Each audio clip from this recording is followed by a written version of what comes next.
Extreme Off-Road presents the SA Off-Road Championship 2006. Round 2, the Nissan Sugarbelt 400.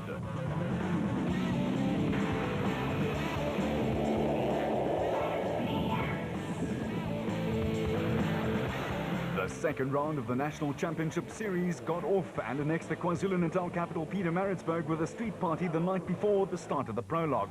And Motortown in the picturesque town was awash with the colour, sights and sounds of automobiles of just about any shape and variety. The drivers didn't let the signs put them off, and of course the navigators would say typical. But out in the sugarcane, rolling hills and heat of Eston just outside Maritzburg, drivers would have to heed the calls of their co-drivers because there was a lot at stake. After round 1 of the series in the Western Cape, which saw a whole lot of new teams, new combinations and the established ones do battle, there was an air of feverish activity, last-minute anxious tension and some very expectant expectations out there.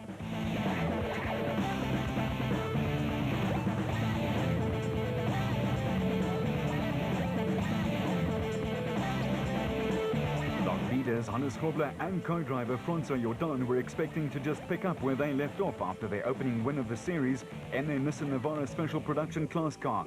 That left them with a 6-point gap over the Ford of Neil Woolridge and Kenny Scholthammer in the production car category. It's a tough event. It's tough on the driver and the navigator. The sugarcane, you can't read the road very nicely, so the navigator must be wake up, you know, you must call your road. You can easy overshoot. It's not so easy to reverse or to turn around, you know. So you can't go too fast, and yeah, you must just keep your head here. And as I say, it's a tough event on the driver, navigator, and the car. And Hannes should know he's won here before and wanted to establish early season dominance. His teammate Duncan Voss also knows that the Sugarbelt route can go sour pretty quickly. It's a very tricky race. You're driving in the sugarcane, and they've had a lot of rain in the last week, so it's going to be quite wet and damp in places where the sun can't get to dry out the route. There are a lot of drop-offs, so you've got to be careful of that. And then there are forest areas as well, so it's pretty diverse. You go from sugarcane to forests, and the tracks are very narrow but quite fast, so it's quite a tricky event.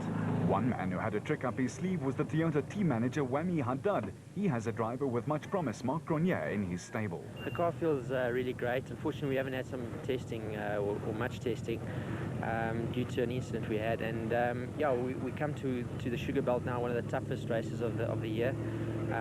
Looks like there's been a lot of water, so everything's green. I think it's going to be as slippery as anything, but the Hilux is going to be good. I really think that it is going to be a good vehicle. We're going to see it more as a shakedown for us, because at the end of the day we need to develop the vehicle as well and get it through hopefully get it through to the end and achieve some results. Grenier and his navigator, the tried and tested Chris Birkin, were also lining up in the all-new SP class. Meanwhile, their teammate Bevan Battled was doing his salesman's rah-rah talk. Look, at this stage of the game, the cars haven't been tested very much. We're just very happy to be here, and hopefully they're going to be quite a substantial difference between this and the Class Ds. But our support group is growing, because the Toyotas are selling like you can't believe. They sold 2,600 last month, so the guys they're going to be backing us up soon. So we're going to have to start winning in the races to come.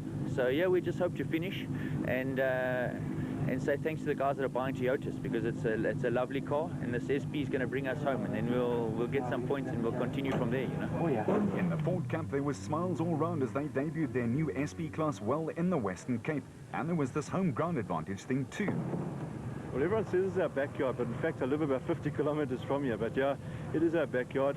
I don't know if it's an advantage in knowing the track or anything like that, but it's always an advantage to be close to home with all your friends, and a lot of our customers are based here, the cars are built here, although Ford is based in Pretoria, so it is home for us, and a lot of our friends are out here, a lot of all the spectators we know very well, and I think a lot will be, although it's a Nissan event, I think there'll be a lot of people rooting for the Ford team, so I think it's exciting. Whether it's an advantage or not, I don't know. It also puts a bit more pressure on us, you know, to perform, but it's a nice race, we always look forward to it.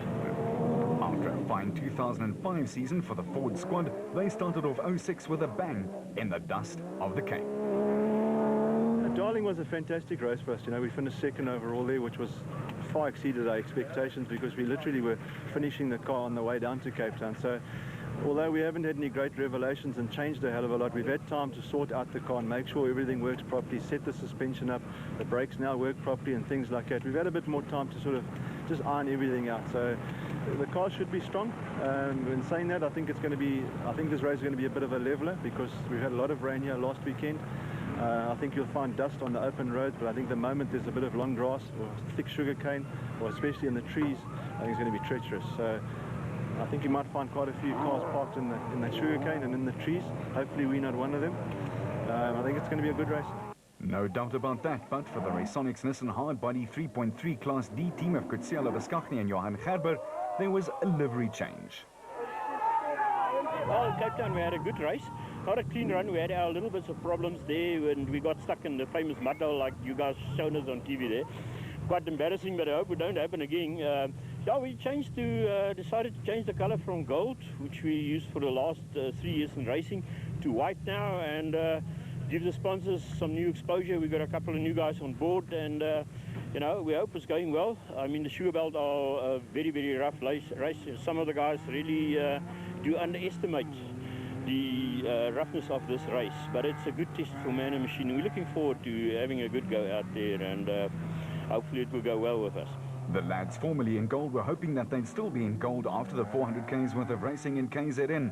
The Whitehots, Cliff and Louis knew looks could be rather deceptive. Sugarbelt's probably one of the hardest races, I think, for the season. It always looks much smoother than what it is, but all these bumps and jumps and cautions and stuff, you got to be very, you got to be very careful in this race. I mean, it's not the fastest guy that wins here.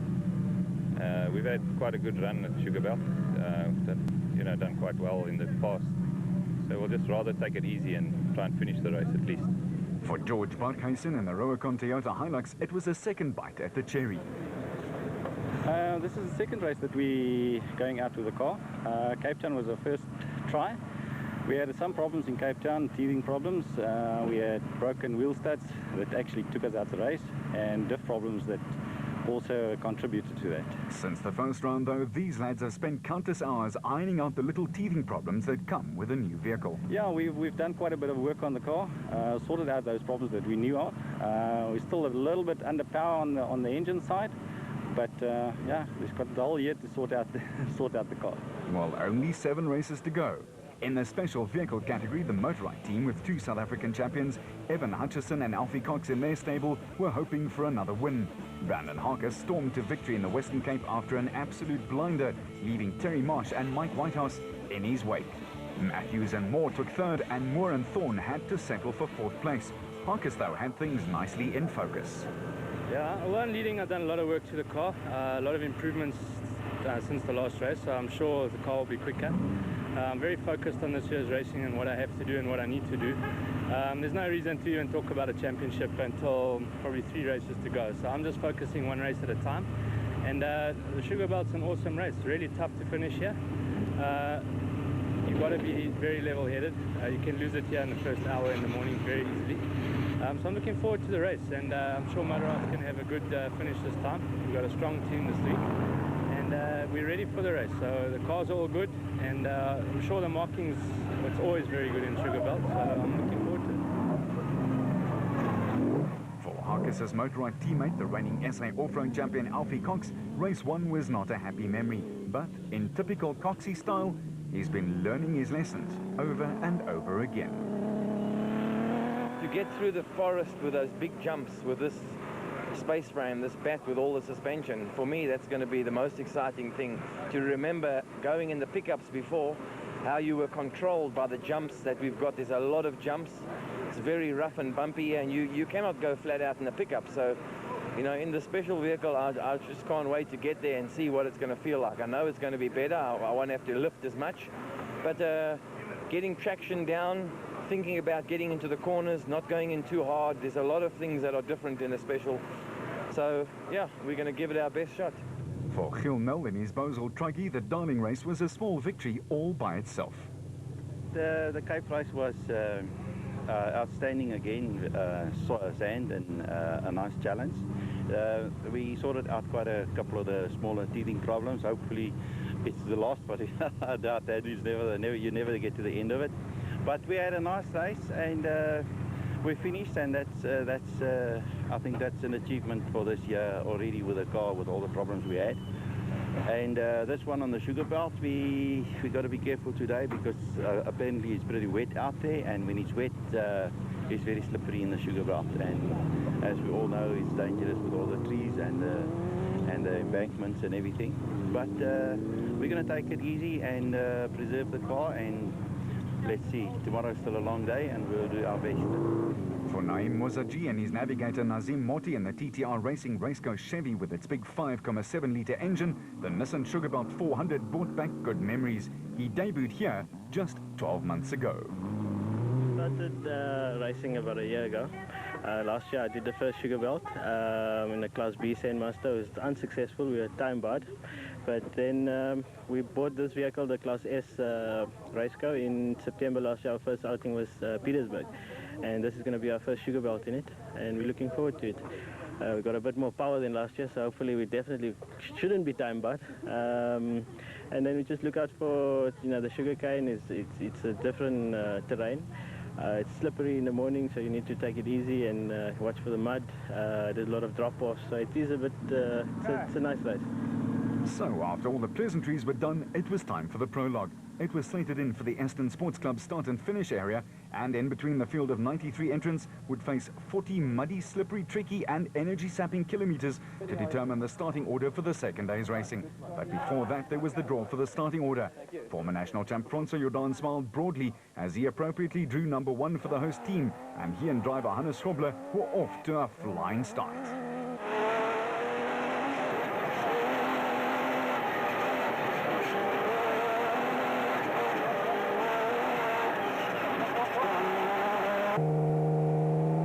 Their teammates Duncan Voss and Ralph Pitchford, 2 more national champions, were off next. The sugarcane was high, and therefore the navigator's job was crucial. For entrant A16, Alfie Cox and Henny Tersteger, this was a classic mistake, but luckily it didn't cost them too much time.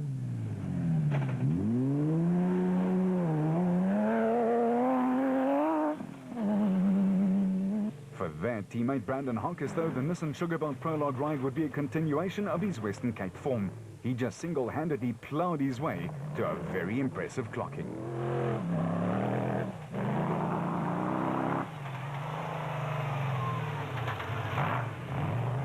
The big Ford Ranger and the smooth operator's hands of Neil Woolridge and Kenny Schulthammer was in good voice. That 4-litre machine was purring like a happy kitten.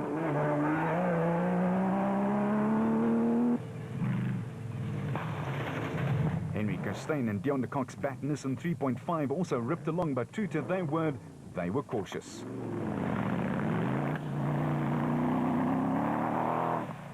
On the other hand, Evan Hutchison and his co-driver Akim Bergman were letting it all hang out, and there was lots of it to hang out too. But like virtually everyone else in the field, they overshot as well and had to correct.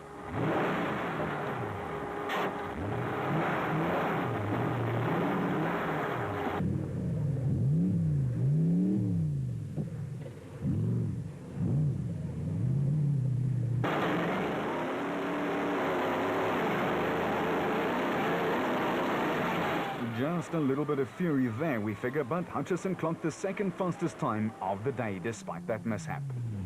Another man who's known to get the best out of a car is young Mark Cronier. He and co-driver Chris Perkin were piloting the Toyota Castrol Hilux to 5th place and a time of 32 minutes and 40 seconds. Will Battershill and Reg Sutton's Jimco literally stood out like a sore thumb with its red livery. For a reason, they notched up the 6th fastest time of the day and upset a few big-name teams in the process.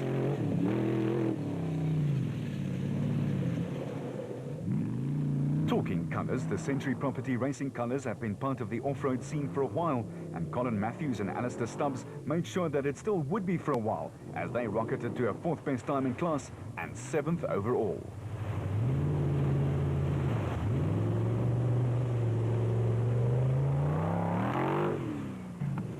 Anders Alberts and Colin Hunter in their back spec 2 were also impressive and were only 55 seconds off the pace set by Harkes for the space-frame vehicles. The Nashua Mobile Racing bat containing Archie Rutherford at the wheel and Craig Doubtfire calling won the S-Class battle for supremacy by 33 seconds. While Bevan Bartelt and Robin Houghton finished 22nd, but they were 5th in the brand new SP class, and it was certainly a wave they were planning to ride on the next 4 stages of the next day. Their rearview mirror was full of Clint Gibson and Michael Brown in yet another fire engine red back Chevy-powered 5.7 litre. They were launching a big second half assault on the prologue and took 11th place. Meanwhile, there was drama for top cars Dion Skuman and Jan Syme in their Nissan hardbody. But even a hardbody can only take so much. They'd shared off the left rear wheel and were stranded in the middle of the road. Marcus Taylor and Mark de Chalane steamed by on their way to 16th place overall and a prologue win in Class B. The Leo Connick's internet colloy of John Moore and Ashley Thorne was rolling along at a fair old clip, and they were 7th in class with a 33-minute and 40-second clocking.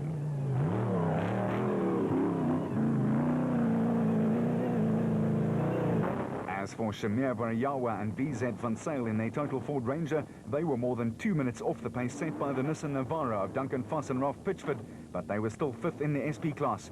But they did wrong slot just a few times.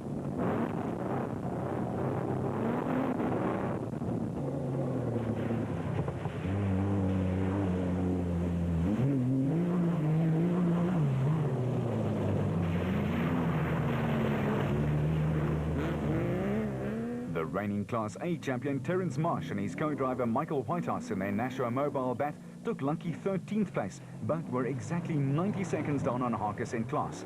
The battle lines were drawn.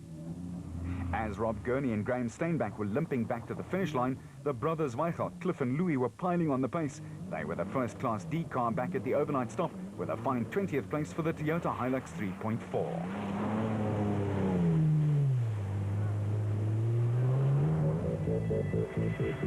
As for Gurney and Steinbach, they placed 69th.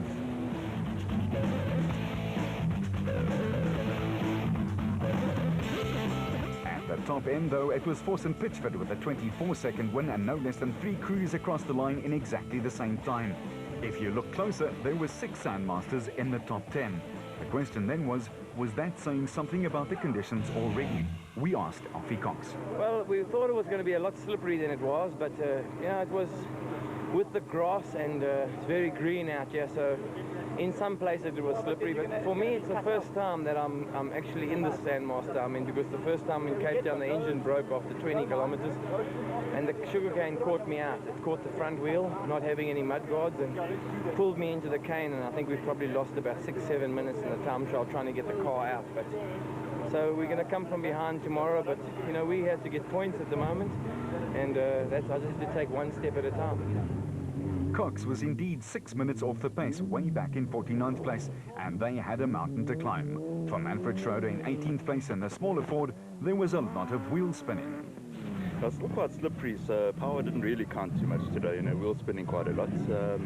But no, I mean, the car's handling very well. You know, the car's 200 kgs lighter than it was last year, and no, it went very well. We took it nice and easy over the very rough stuff. Tomorrow's a long day. It's a hard race on the car and on a driver, so you know, tomorrow is definitely, we'll see what happens there. Conversely, Schroeder's teammate Neil Woolridge's drivetrain was not well at all. We didn't have a very good day at all. The car was fine, but the driver was up to meg. It's just one of those days I just couldn't get in the groove, brake too early, then brake too late, and didn't get the corners right. Just one of those bad days at the office. So I think we lost quite a bit of time. The route and everything was fine. We made 1 or 2 mistakes, but I don't think anything can be blamed except the driver, really.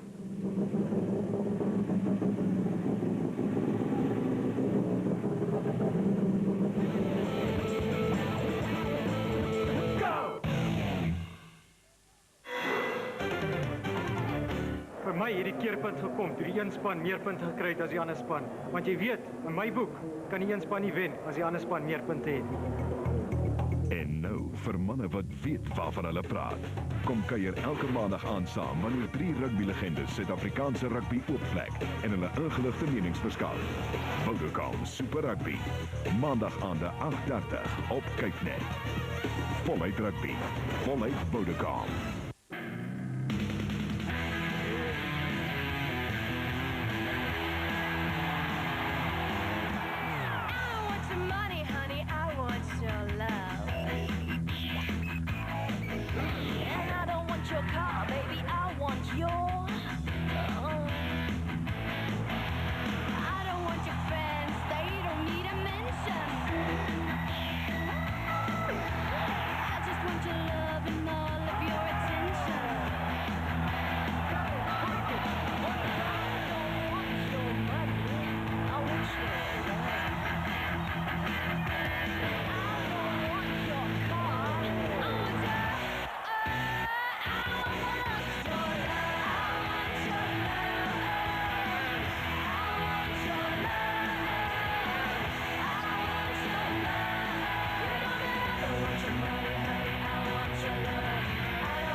They put the call through, so we tied up some loose ends, packed our bags, and headed south for the winter. We arrived. The job was on. But what was it? Who and how many would it take? Sure, we knew the score would be big, but hey, it wouldn't be easy. A Springbok 15 face a World 15 on the 3rd of June on Supersport. Proudly brought to you by Sasso, reaching new frontiers. Go!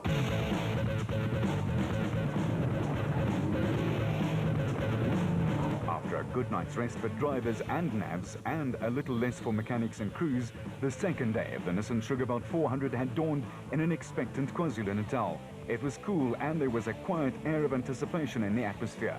Teams were doing the last few settings, and fans were out early to come and give moral support ahead of a long day.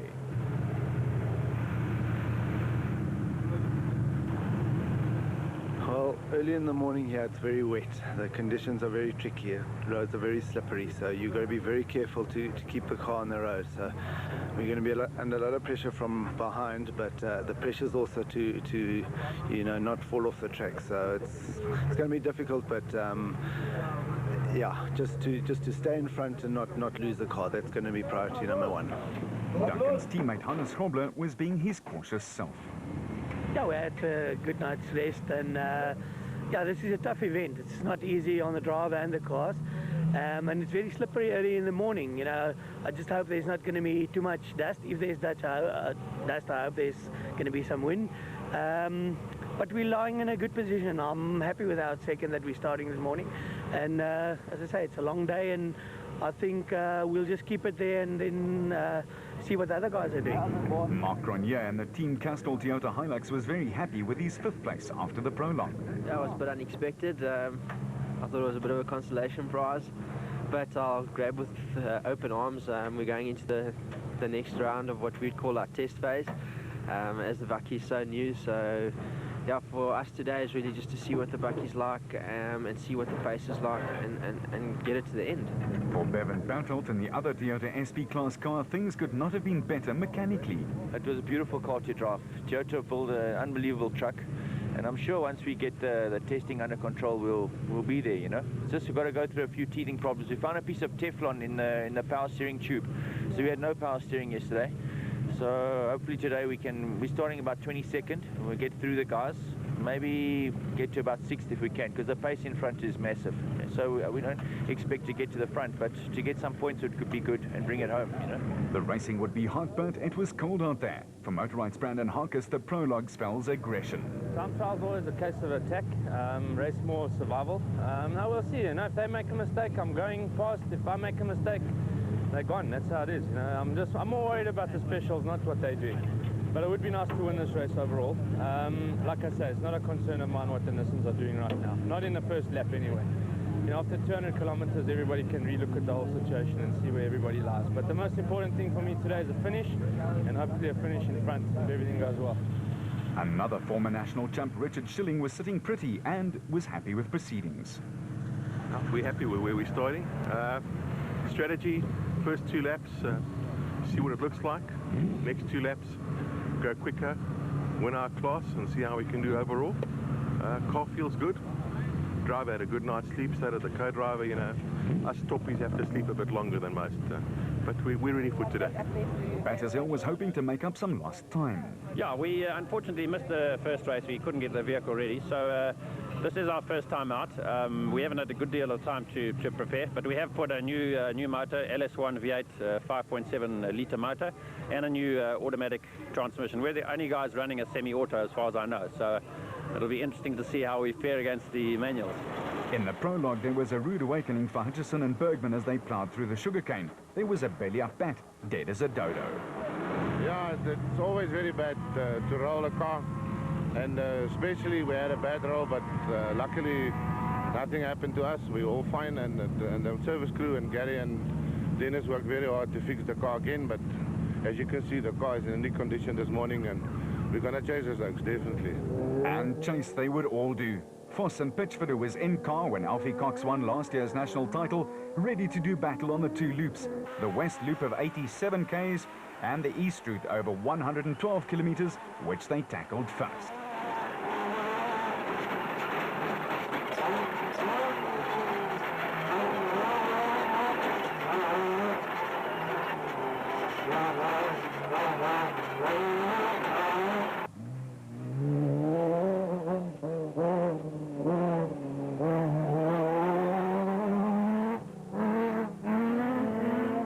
And Jordan were going hard, but Brandon Harkis was chasing them down, and the motorite bat was doing just that, batting it out.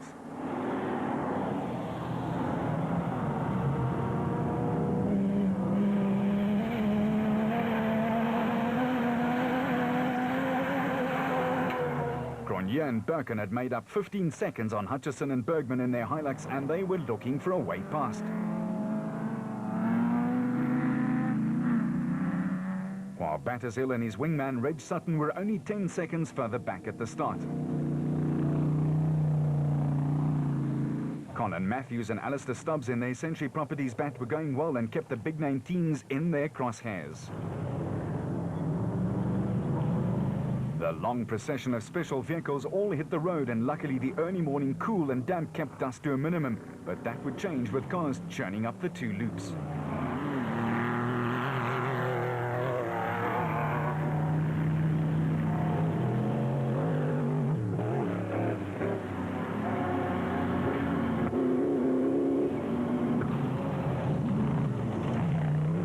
Neil Woolridge, driving better than what he did on the time trial day, was setting the pace at the front with sterling work from Nav Kenny Scholthammer. They were on the charge from their 10th place overnight. However, no one was giving anything away.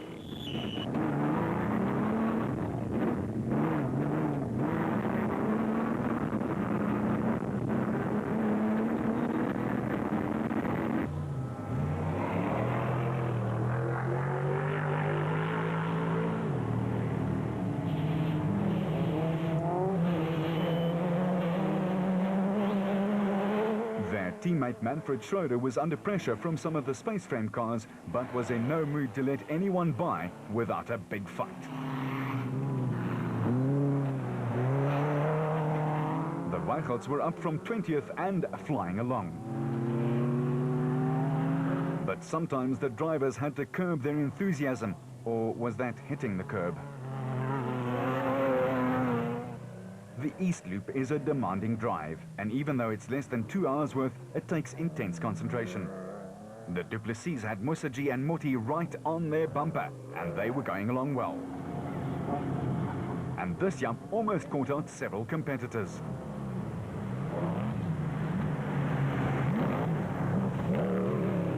reflection, Duncan Foss realized that a smooth drive over the opening lap would be beneficial to his championship chances, and that's exactly what he did.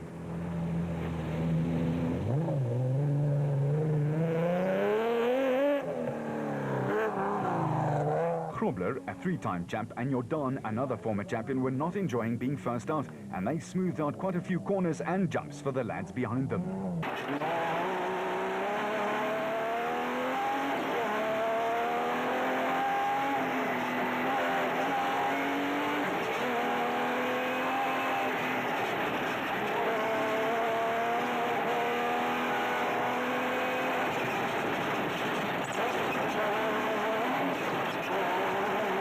As always, Grobler very impressive. For Cronje and Birken, whose odometer went bang early on, it was all to come to an abrupt end.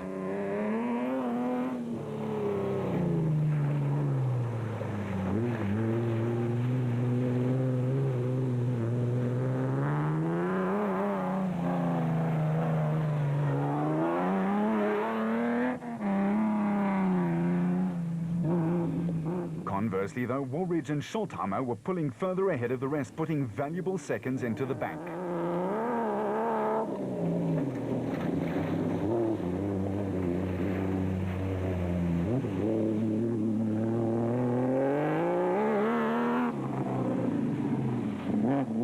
Hutchison and Bergman were the fastest out there in class and third overall, only 2 minutes slower than the production class car at the front. The diminutive Evan is a man with a big heart.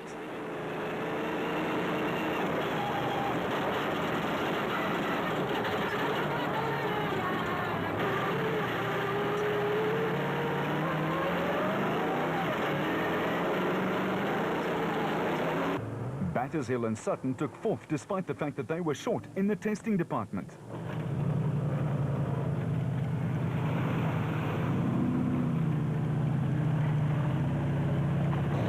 While Matthews and Erasmus were limping along, Clint Gibson and Michael Brown were pushing the big Chevy engine in the Bat Special 1 as hard as they could, and it responded well.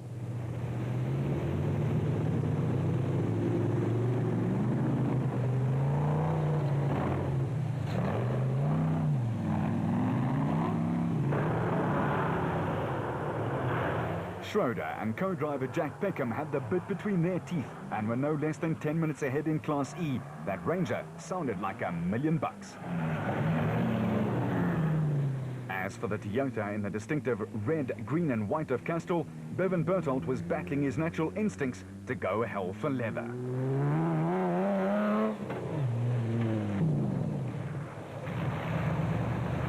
Nardis Alberts and Colin Hunter were up into the top 10 with a sterling drive in their bat after nailing down the 8th fastest time in the Prologue 2.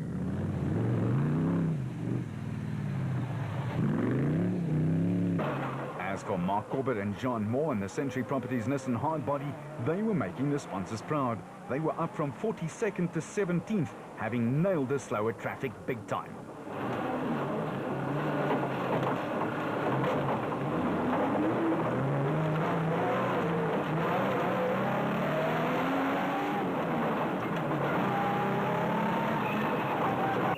At the finish of the first loop, Foss was back home first, and he was leading Woolridge and Schultheimer by 3.5 minutes.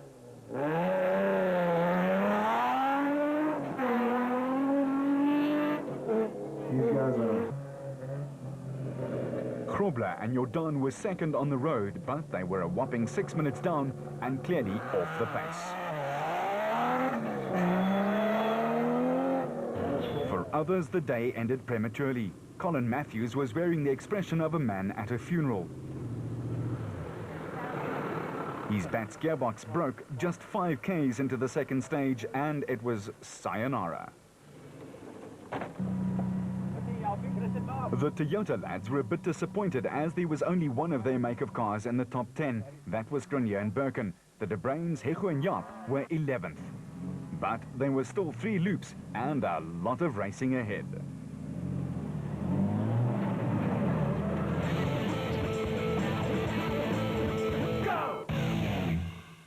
The world's toughest regional rugby competition.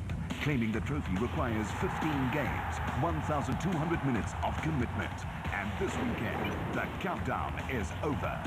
Your full weekend lineup includes, on Saturday, the Vodacom Super 14 semi-finals. Bafana Bafana versus Swaziland and the West Indies face India. On Sunday, Pereira fights Juarez, French MotoGP and Day 4 of the Colonial. Count on the greatest sport only on SuperSport. Keeping you on the cutting edge of worldwide sport. The incredible time-sliced SuperSport Update channel. Offering you factual information on every sport.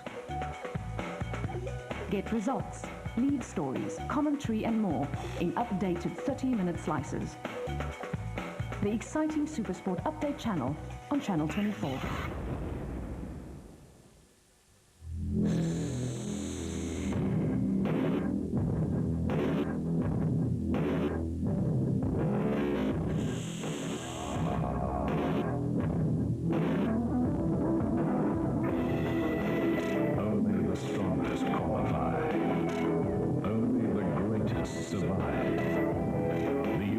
Champions League continues only on your channel of champions.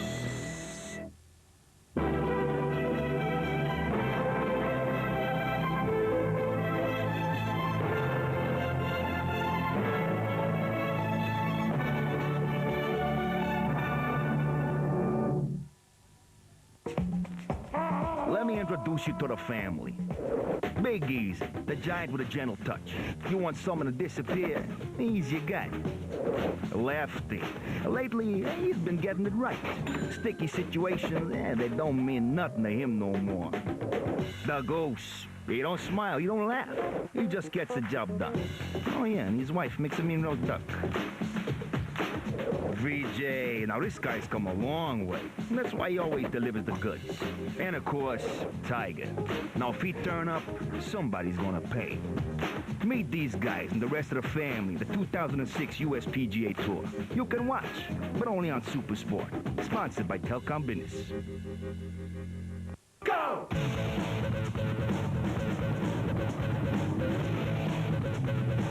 Back to the action of the 2006 Nissan Sugarbelt 400, and Duncan Foss and Ralph Pitchford were dictating things from the front, but their clutch was starting to slip and they were losing time to the Fords.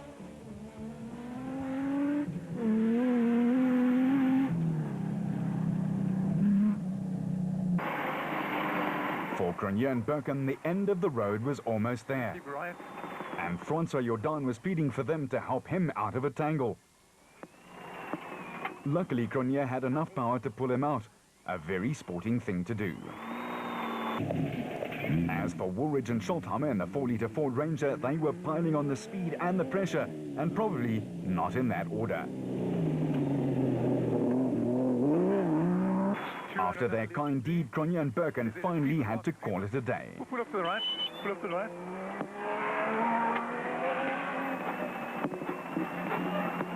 Okay, Mark.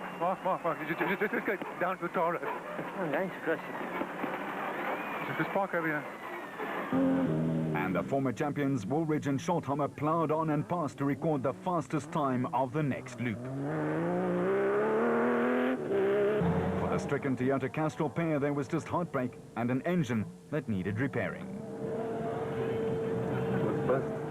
The engine is gone. For Hutchison and Bergman, their bat special was at the other end of the spectrum, going well and asking for more. They were to ride themselves into 4th place and first in class. Battershill and Sutton were steadily going along, taking no prisoners. Their Jimco didn't miss a beat.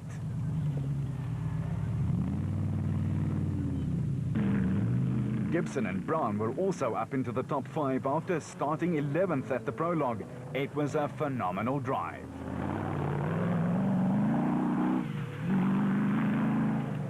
Schroeder and Peckham were making Ford fans' hearts beat custard as they sped along, and one of the most laid-back men out there was having a ball behind the wheel.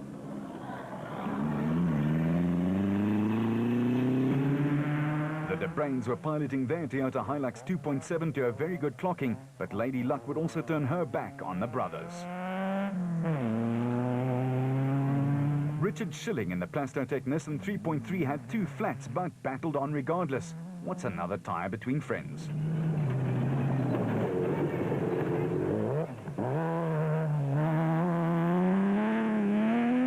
As the day wore on, though, it was getting hotter and therefore dustier, and it was taking its toll. By now, more than 25% of the field had fallen by the wayside. Bevan Bertot was still in there, boots and all, as he always is.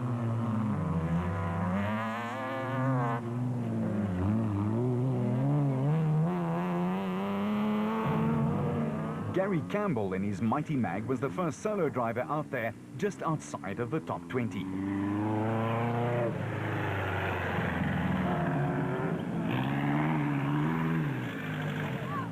Back at the designated service point, and for Ford Shamir Variawa, the end of the road. A stone went through the radiator, the warning light stayed off, the motor blew, and they were out.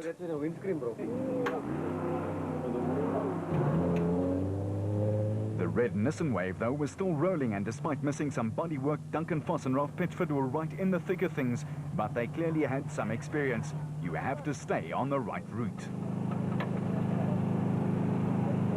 Extremely slippery. We're just taking it very easy to try and stay on the track, because if you go off the track, you're in big trouble. So we're just hanging in there.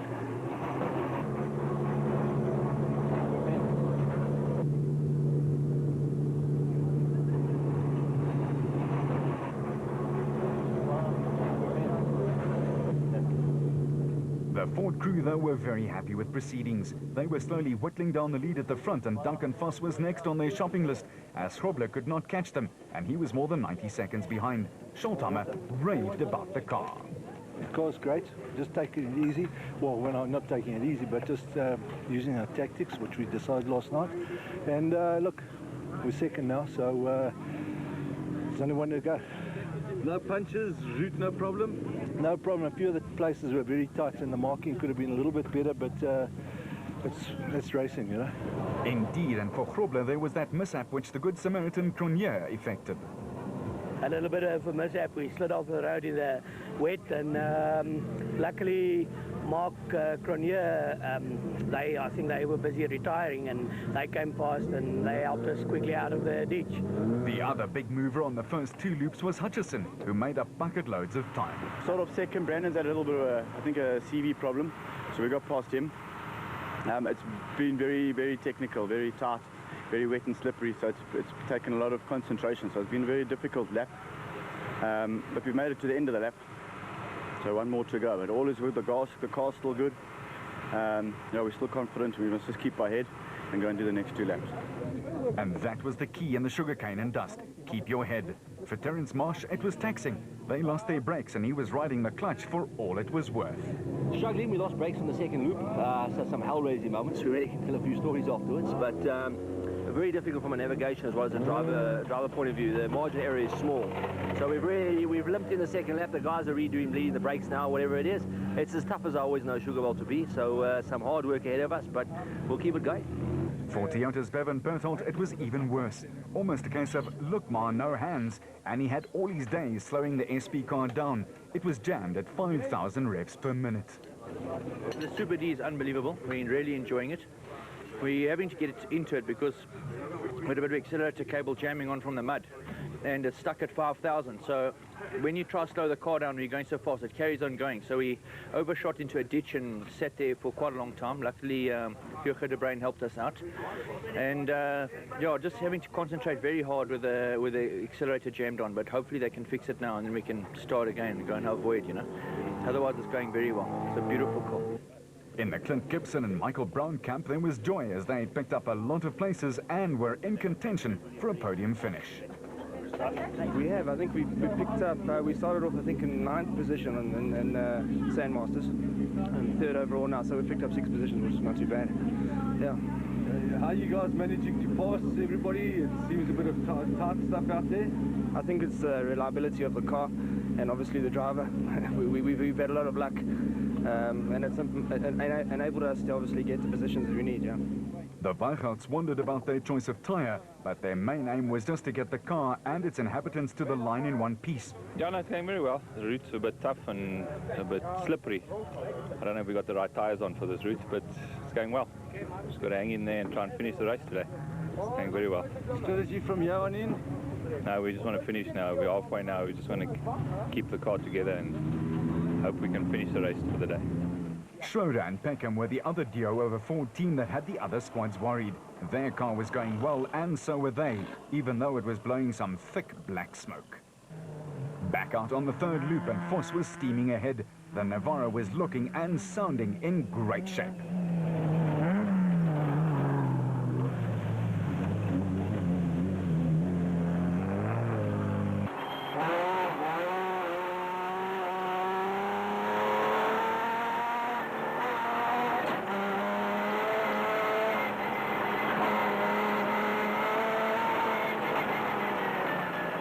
But the Ford lads were taking time out of him, and big chunks of time too.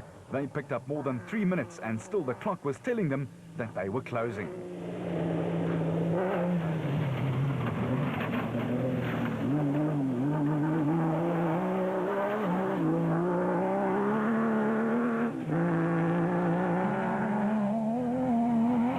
Krobler, in his controlled daredevil style, was third, but try as he might, he could not close the 90-second gap that Woolridge and Schultheimer had eked out over him. The other big mover and groover was Hutchison, who's grown immensely as a driver in the last 2 seasons. His consistency and fast but careful approach has brought him accolades and championships, and it's clear that he wants more.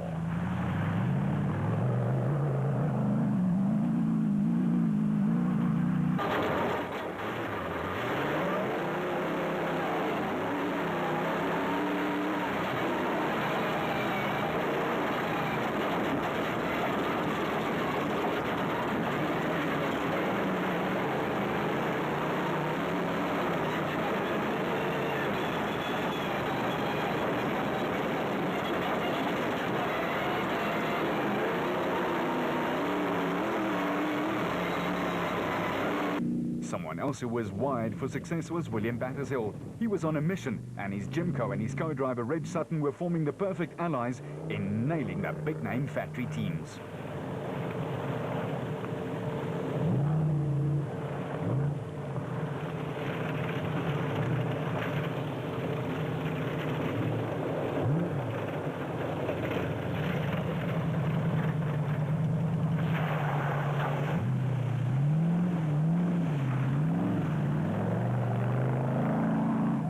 Camp had even more to smile about as Woolridge and Schultheimer made their way past the Nissans after whittling down the lead to less than 30 seconds.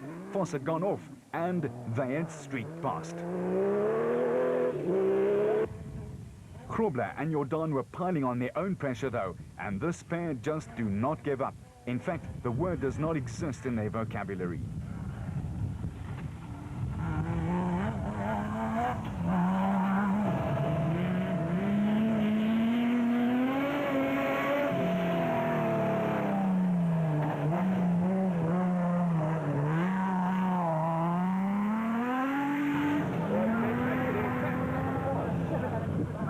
Now the east and west loop had been churned up good and solid, and to identify cars, particularly the space frame cars, was a mission in itself. William Battershill was also doing some low flying and was notching up some big scalps. Reigning SA champ Alfie Cox was trying to pass the slower traffic without much success. And Clint Gibson was on a mission, and it wasn't Mission Impossible.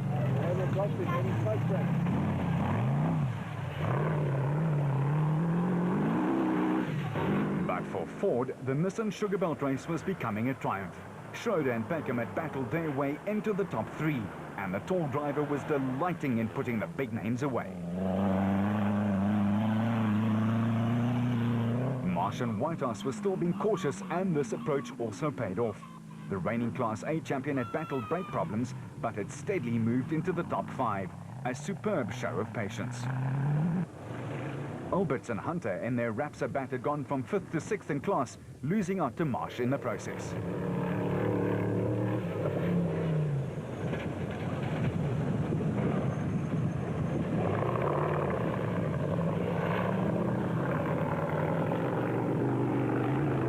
While Richard Schilling and Chris Davies in the Plastotech car gave it their all on the last loop to haul in a host of cars and finish first in Class S. Further back, there were many races within the race, and even at this late stage, not many men were backing down.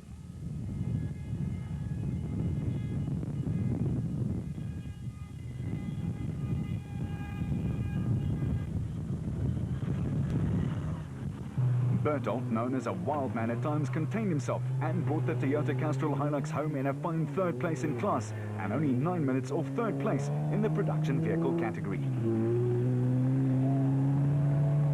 The Van Grans, Rudy and Pierre in the Zarko Light also had one of the best drives on the last loop, and other than hitting a tree early on, they had a clean run and a top 10 place in the special vehicle class. In car with Corbett and Moore in the Nissan hardbody, and they would eventually take the second Nissan over the line to finish as the fourth SP class car.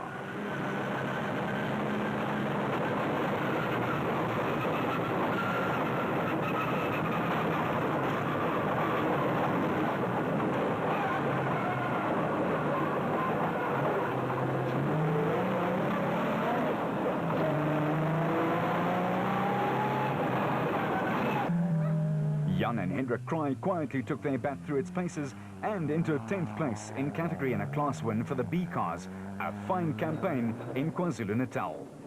While the Weichelt brothers Cliff and Louis kept plugging away to clinch the Class D win in 8 hours and 28 minutes.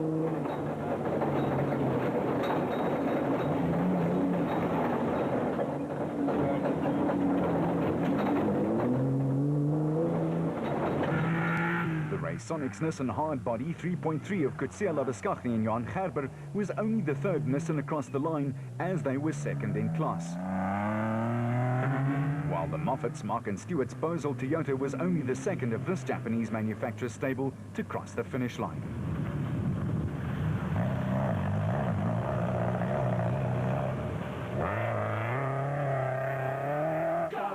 At that line, though, there was great jubilation for the Ford camp, who saw Woolridge and Schultheimer take their first win of the season in 6 hours and 46 minutes.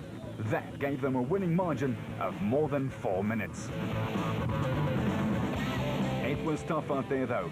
Out of the almost 100 starters, only 25 cars finished.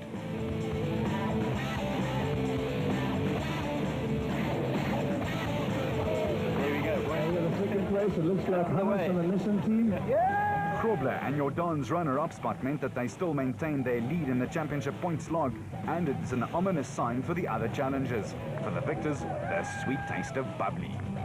And at the Natal Off-Road Club's finish banner, it was Hutchison and Bergman who brought the motorite bat across in 6 hours and 55 minutes. Woolridge was stunned. Yeah, it did. We had a good day. You know, we had a bit of a fraught start, to put it mildly, starting 10th this morning. But we knew it would be a bit of a waiting game because it was to put it mildly, it was treacherous out there. It was very, very slippy on that first lap.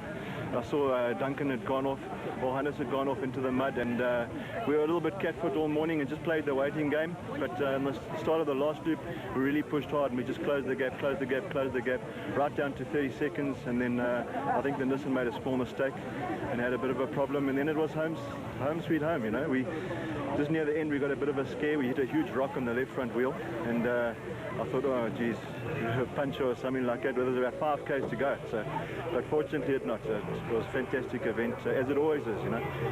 This is our home event, and to do well here is really great. The organisers have done a fantastic job. For the Motorite lads, it was the sweet taste of success as they celebrated a 10-minute winning margin over Batters Hill and Sutton.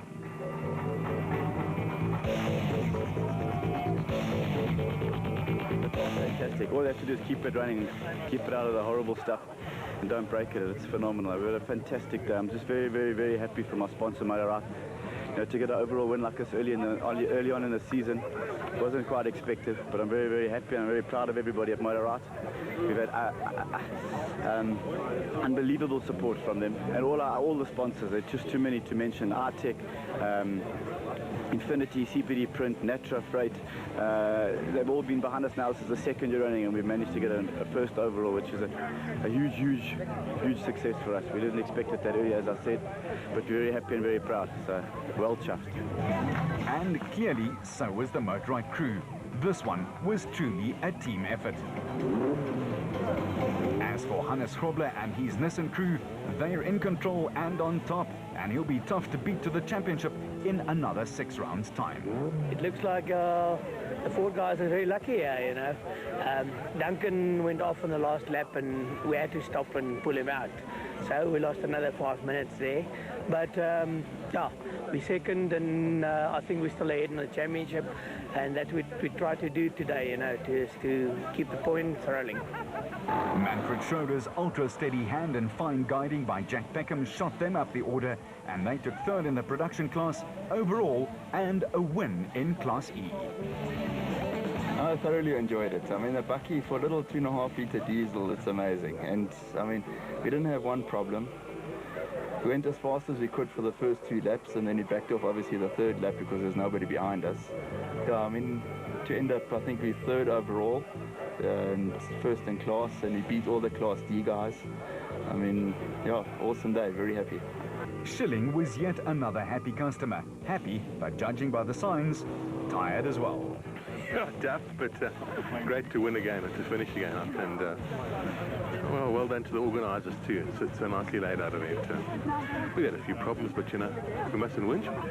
We're toppies and we've done it. We finished it and we enjoyed it. The Van Krans in their Technochair Zarko were also overjoyed with their 9th place in the special vehicle category and a 3-minute 45-second win in Class B. No, we know we had a good time trial yesterday. We thought, you know, our last race was at Carnival City 6 months ago. We got to the car yesterday afternoon and we had a good time trial.